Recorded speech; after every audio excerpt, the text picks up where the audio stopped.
Hey guys, welcome back to the channel. So I got a brand new deck profile for you guys today. This time it's on the Endymion Pendulum deck, and I apologize for not getting this to you sooner. I was busy last couple of days trying to put up a fence. My body's like painstakingly sore, so anyway, I finally put my deck together. I just got my 3 structure decks. Pretty happy with some of the reprints, but I'm most excited for the new boss monster, which we'll get into in just a moment. And yeah, I'll show you what this deck is all about. Okay, so starting off, you're going to be playing 3 copies of Endymion the Mighty Master Magic. I know it's a bit of a tongue twister. So this guy is crazy good. For his Pendulum effect, you remove 6 spell counters, special summon this card, and up to any number of cards you currently control that have spell counters on them, you can pop that many number of cards on your opponent's side of the field. So for example, if you, let's say you had a Citadel, a Mythical Beast, Jackal King, or even a Master Cerberus, they have spell counters on them, pop 3 cards. And then once you do, you get to replace those spell counters. So really excellent card, and this is a pendulum effect, so cards like Monarch's Erupt that Dragos like to use all the time, they can't stop that. So if you pop their Monarch's Erupt, their Dragonic Diagram, and just hope you don't accidentally pop one of their main spells or traps, you should be just fine. And this deck should have a pretty decent matchup against Draco.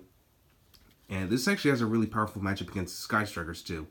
But anyway, not to get sidetracked, Endymion's monster effect is that as long as he has spell counters, he can't be targeted or destroyed by your opponent's card effects. And also, whenever your opponent activates a spell or trap, you can return 1 card you control with a spell counter to the hand, and if you do, negate the activation and destroy it. So this negates the entire activation of a card. So this is really powerful, and it's a good way to deal with like Widow Anchor, Floodgates. It's just an overall powerful card. Next, we got Servant of Endymion, which I really wish had the super rarity. Not a common rarity, but it is what it is. So she has a similar effect. Each time a spell counter is activated, place 1 spell counter. If it has 3, remove all 3. Special summon this card from your Pendulum zone and 1 monster from your deck with 1,000 or more attack points, and place a spell counter on it. And, well, you place a spell counter on both cards, really. Its monster effect's okay, once per turn, quick effect, and it's only during your opponent's turn. Discard 1 card, place 1 spell counter on each card you control, and if this card in the monster zone is stored, you can place it in your Pendulum zone, and just place the same number of spell counters on it that it had as a monster. So it's just a good way to reoccur your resources, and you can just kind of like re-loop your effects. Master Servant of Endymion, pretty much the same card. The only key difference that he special summons from the extra deck rather from the main deck. But he is a pretty good extender. So quick effect, remove 3 spell counters from your field, special summon 1 monster from your deck, and then place a spell counter on it. If this card in your monster zone is destroyed, same thing, just place it in your Pendulum zone, just add the same number of spell counters. But again, both of these effects can only be activated during your opponent's turn, so that's the only drawback, but overall that's pretty good. Again, you just want to kind of replenish your resources and just keep going from there. Alright, next up, we got 3 copies of Chronograph Sorcerer. This card is really important to the strategy because you just place this in your Pendulum zone, and since they're treated as spells, you want to keep boosting up your spell counters. Which, by the way, guys, considering how many spell counters this deck uses, you're going to need dice. A lot of dice. But you have him pop himself to bring out Time Gazer Magician either in your Pendulum zone, or you're just special summon him to get yourself a free Electromite. And that's pretty much it. Next up, 2 copies of Supreme King Darkworm. Reason being is because this deck runs a lot of scale 8s, so you need as many lower scales as you can, and this card just helps you search out the one you mostly need, which is Supreme King Gate 0. But it's also really good because it's a level 7, so you can Pendulum summon it out if you have a skill between 4 and 8, and just kind of go from there. 1 Destrudo because you got some synchros that you can work with, and you definitely want to try to bring out Borreload Savage Dragon, F.A. Dawn Dragster, whatever you need. And that's pretty much it for the Pen Magician / Supreme King package. Now we're moving on to the Mythical Beast engine. We got 3 Cerberus,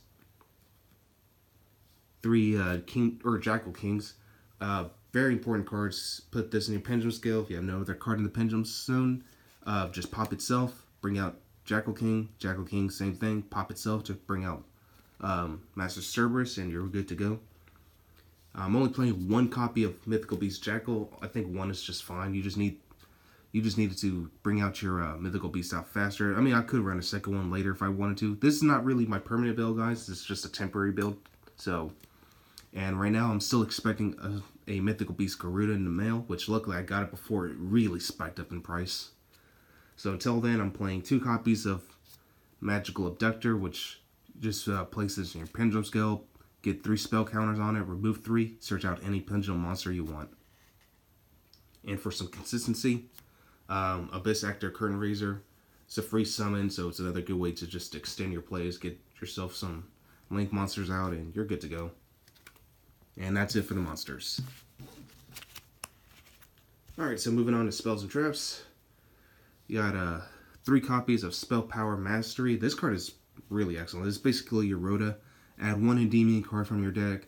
Then you count the number of Power Mastery and Spell Power Grasp you control, or in your graveyard, and place that many spell counters among the cards you control that you can place a spell counter on. So it's just like a just free spell counters, and the fact that it's a Rhoda is an understatement, really. Next, 2 copies of Magical Citadel of Endymion. 3 is too bricky, so you only ever want to run the 2. Each time a spell is activated, you just place 1 spell counter, and whenever you activate an effect that requires you to remove spell counters, you can remove spell counters off this card instead. But you mainly just needed to boost up the spell counters to bring out Endymion, the Mighty Master of Magic, a lot faster. And of course, search it out, Terraforming, and it is a spell, so you just keep adding on those spell counters, guys. For draw power, running 3 copies of Pot of Desires. Honestly, I'm okay with running 3 in this deck because you're going to be able to search out everything you need. And this deck's just really good at managing its resources, so I think 3 Pot of Desires is okay. 1 Upstart Goblin, you know, another free draw, and the fact that it's a spell, it's just a freebie for spell counters. 1 Dragon Shrine to ditch either Dark Worm or Destrudo as quickly as you can, as well as Foolish Burial. And that's pretty much it for the main deck, so that's 41 cards. And again, this isn't going to be like the permanent build I'm going to be using, but it is really good for what it is for right now. So, until I get the remaining cards that I'm looking for, I should be okay with this for now.